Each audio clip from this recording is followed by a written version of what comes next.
جمال الوجود بذكر الإله وتصفو الحياة بنور هداه.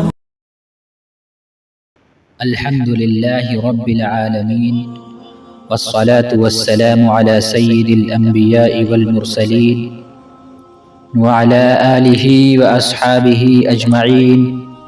أما بعد، قال الله تبارك وتعالى: أعوذ بالله من الشيطان الرجيم، بسم الله الرحمن الرحيم، فاذكروني أذكركم واشكروا لي ولا تكفرون. صدق الله العظيم وصدق رسوله النبي الكريم ونحن على ذلك لمن الشاهدين والشاكرين والحمد لله رب العالمين. اللهم صل على محمد وعلى آل محمد كما صليت على إبراهيم وعلى آل إبراهيم إنك حميد مجيد. اللهم بارك على محمد وعلى آل محمد كما باركت على إبراهيم وعلى آل إبراهيم إنك حميد مجيد. محترم بزرگوں اور دوستو، اللہ رب العزت کا احسان ہے کہ اس نے ہمیں اور آپ کو جمعے کی مناسبت سے یہاں جمع فرمایا اور کچھ کہنے اور سننے کی توفیق عطا فرمائی.